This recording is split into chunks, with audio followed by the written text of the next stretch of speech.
नमो भगवते वासुदेवाय। ओम नारायणाय।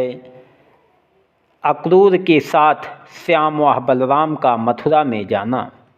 सुखदेव जी ने कहा, हे परीक्षित, जब नंद और उपनंद अक्रूर से मथुरा का हाल पूछकर अपने अपने स्थान पर गए,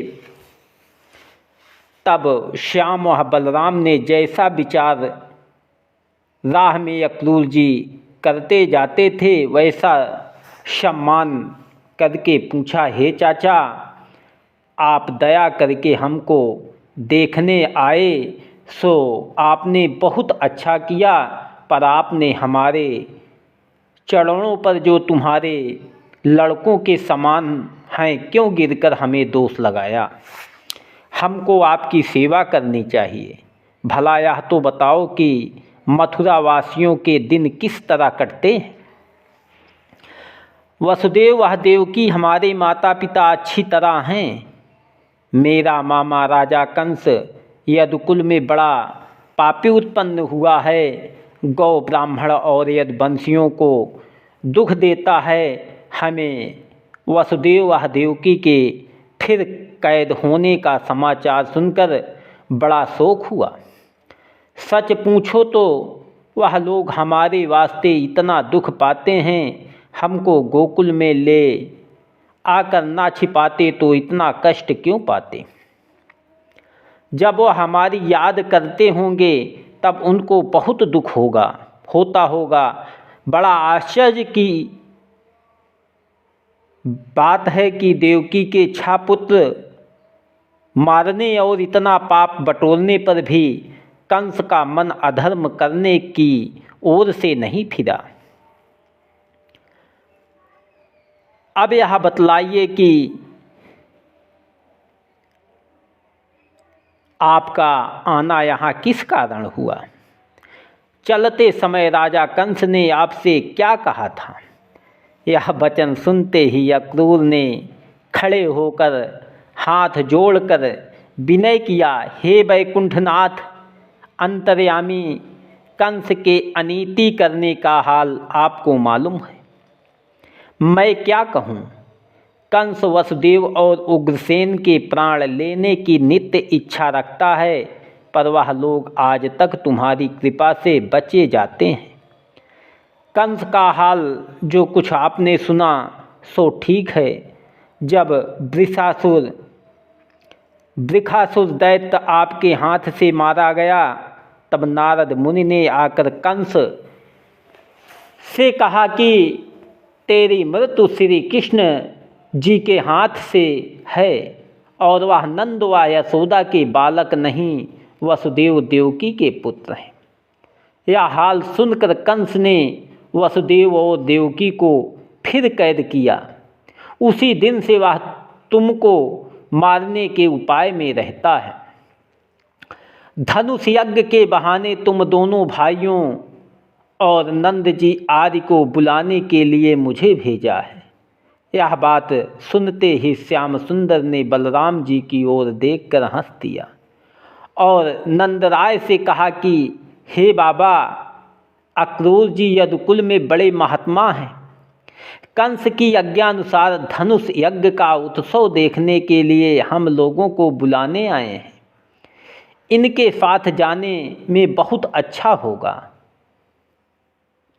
तुम भी गोप ग्वालों समेत घी, दही और माखन आदि भेंट लेकर चलो।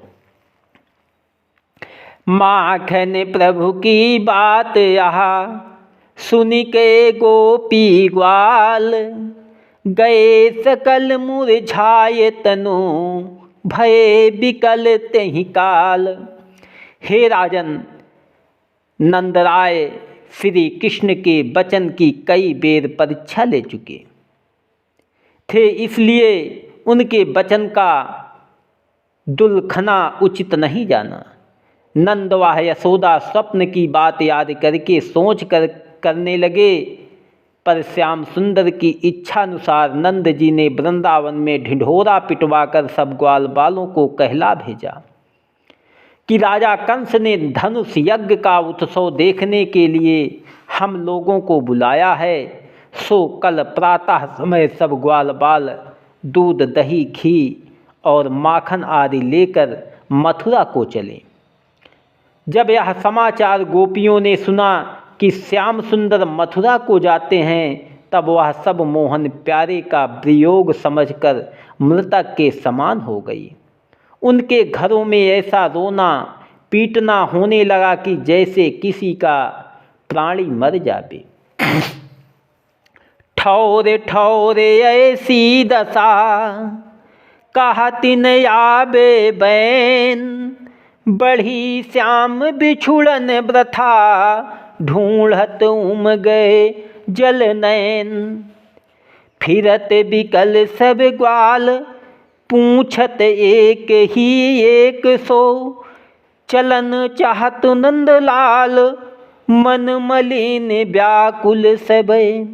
फिर सब गोपियाँ ठौर ठौर बैठकर आपस में कहने लगी, यह क्या प्रलय हमारे ऊपर आया। एक क्षण मोहन प्यारे का विरह हमसे सहा नहीं जाता, उनको देखे बिना चैन नहीं पड़ती, सो अब वह मथुरा जाते हैं, उनके वियोग में हमारे प्राण कैसे बचेंगे।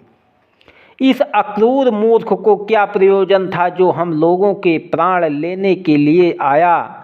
सच पूछो तो श्री कृष्ण जी ने हमारी प्रीति से अपना मन खींच लिया, नहीं तो उनको मथुरा जाने का क्या प्रयोजन है। नंदलाल जी ना जावे तो राजा कंस उनका क्या करेगा। दूसरी गोपी बोली कि परमेश्वर की दया से आज कोई बड़ा मनुष्य वृंदावन में मर जाता या कोई दूसरा कारण हो जाता तो हमारा चित्त चुराने वाला कल मथुरा को ना जाता। एक गोपी छाती पीट कर कहने लगी कि बड़ा सोच है जो प्राण प्यारा तुमसे अलग होगा। अब हरि जब मथुरा को जई हैं, तनु बिन प्राण कौन विधि रही हैं। दूसरी गोपी बोली, मुझे केशव मूर्ति के देखने से तीनों लोकों का सुख प्राप्त होता था, अब उनको देखे बिना किस तरह चैन पड़ेगी। दूसरी बोली कि जब वह एक बेर आँख उठाकर मेरी ओर देखते थे तब मैं बहुत प्रसन्न होकर अपने बराबर किसी को नहीं समझती थी, उनके जाने पर मेरी क्या दशा होगी। दूसरी ने कहा, हे ब्रह्मांड, तुम बड़े कठोर हो जो पहले मोहन प्यारे से प्रीति लगाकर अब उनके विरह सागर में मुझे डुबाना चाहते हो। जिस तरह दूर से कोई प्यासा पानी देखकर पीने के लिए जावे और वहाँ उसे बालू दिखलाई दे, वही गति हमारी हुई। राम व कृष्ण दोनों नेत्र हमारे चले जावेंगे तो हम लोग बिना आँख के जीकर क्या करेंगे। श्याम व बलराम बिना एक क्षण हमारा जीना कठिन है। जो राजन के राज हैं, माखन प्रभु ब्रजराज, अब जीवो कैसी सखी वह छूटत है आज। हे राजन, इसी तरह सब ब्रजबाला विरह की मारी हुई अपने मन का हाल एक दूसरी से कहकर विलाप करती थी। रात उनको मछली के समान तड़पने बीत गई। प्रातः समय जब गोप व ग्वाल वृंदावन वासियों ने गोरख आदि गाड़ियों में बैलों पर लदवा दिया और भैंसा भेड़ा व बकरा भेंट के लिए लेकर नंद जी के द्वार पर आए। जिस जगह अक्रूर जी श्याम व बलराम को अपने आगे बैठाए चलने की तैयारी करते थे, वहाँ पर सब स्त्री पुरुष बालक बूढ़े आकर मोहन प्यारे के वियोग में आँखों से जल की धारा बहाने लगी। वो इतना रोए कि उनके आंसुओं से वहाँ की पृथ्वी कीचड़ के समान हो गई। उन लोगों ने आपस में कहा कि कंस अधर्मी के राज्य में सुख व आनंद स्वप्न हो गया। जब ब्रजबाला उनके चौगिर्द खड़ी होकर बड़ी करुणा से कहने लगी, हे ब्रजनाथ, तुम क्यों इन अबला अनाथों को अपने विरह सागर में डुबाकर प्राण लेना चाहते हो। वृंदावन वासियों का जीवन तुम्हारे अधीन है। जिस तरह हाथ की रेखाएं कभी नहीं मिटती, उसी तरह भले मनुष्य की प्रीत कभी नहीं घटती, और जैसे बालू की भींटी नहीं ठहरती, वैसे ही मूर्ख की प्रीति नहीं निभरती। हे गोपीनाथ, हम लोगों ने तुम्हारा क्या अपराध किया जो हमें पीठ दिखाकर चले जाते हो। एक सखी ऐसे कहे, मैं सोचत मन माही, ए सुत यशोदानंद के हमें छोड़ी हैं नाही। गोपियाँ श्री कृष्ण से ऐसा कहकर अक्रूर से बोली, हे अक्रूर, तुम हम लोग का दुख ना जानकर जिसके अधीन हमारे प्राण हैं उसे अपने साथ ले चले, अब हमारा जीवन कैसे होगा? क्यों ऐसा करते हो? ऐसे जीने से तुम्हारा हमारा वध कर डालते तो अच्छा था। अक्रूर दयावान को कहते हैं, सो तुम अपने नाम के विपरीत कठोरता करते हो। जैसा दुख राजा कंस ने हम लोगों को दिया उसका बदला श्याम सुंदर से पावेगा। दूसरी ने कहा, हे ब्रह्मा, हमको स्त्री का तनु देकर हमारे ऊपर कुछ दया नहीं करते। भौरण रूपी हम लोगों की आंखें कमल रूपी मोहन प्यारे का मुखार बिंदु देखने के लिए दिन रात चाह रखती हैं। कहो अब किस तरह इन नैनों को सांवली सूरत मोहिनी मूर्ति देखे बिना चैन मिलेगा।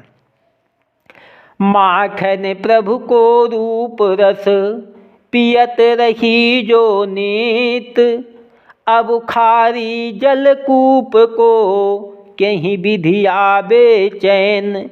दूसरी सखी बोली, सच पूछो तो ब्रह्मा व क्रूर का क्या दोष है? यह सब कठोरता श्याम सुंदर की समझना चाहिए। उनका चित्र भी शरीर के समान काला है। हम लोगों ने कुल की लाज छोड़कर उनसे प्रेम किया था, सो अब वह हमें इस दुख सागर में छोड़कर चले जाते हैं। मथुरा नगर की स्त्रियां दिन रात मोहन प्यारे से भेंट होने की इच्छा रखकर परमेश्वर से वरदान मांगती थी, सो अब नारायण जी ने उनकी विनय सुनी। दूसरी ने कहा कि वहाँ की स्त्रियां रूप व गुण से भरी हैं, श्याम सुंदर उनकी प्रीत में फंसकर वहाँ रह जाएंगे, हम लोगों को भूल कर यहाँ क्यों आवेंगे। उन स्त्रियों का बड़ा भाग्य है जो मनहरण प्यारे के साथ सुख उठावेंगी। ना मालूम हमारे तप में क्या भूल पड़ी कि हमसे नंदलाल जी बिछुड़ते हैं। दूसरी बोली कि आज अच्छे सगुन मथुरा के स्त्रियों को हुए होंगे, वे लोग श्याम सुंदर का दर्शन पाकर अपने लोचनों का फल प्राप्त करेंगी। दूसरी ने कहा कि श्री कृष्ण को किसी ने मथुरा में नहीं बुलाया, उनका मन वहाँ की स्त्रियों को देखना चाहता है, इसलिए यह बहाना करके जाते हैं। दूसरी ने कहा कि इस चित्र चोर ने हम लोगों के साथ कौन भलाई की है और वहाँ की स्त्रियाँ के साथ क्या करेंगे। रूपवान लोग अपनी सुंदरता के अभिमान से किसी को कुछ नहीं समझते। दूसरी ब्रजबाला बोली कि वृंदावन वासियों के बुरे दिन आए और मथुरा वासियों का भाग उदय हुआ, इसी वास्ते मोहन प्यारे वहाँ जाते हैं। दूसरी ने कहा कि यह क्रूर हमारे वास्ते यमराज का दूत बनकर आया है। जिस तरह किसी भूखे के आगे से ग्रास उठाते समय कोई भोजन की थाली खींच ले, उसी तरह वह श्याम सुंदर को हमारे बिलग करता है। यह कौन न्याय की बात है जो मछलियों को पानी से निकालकर गर्म बालू पर डाल दे। कदाचित हमें दुख देने से उनको कुछ मिलता होगा, इसलिए ऐसा करते हैं। जो दुख देवे जीव को महाकष्ट वह पाए, बोबे बीज बबूल को आम कहाँ ते खाए।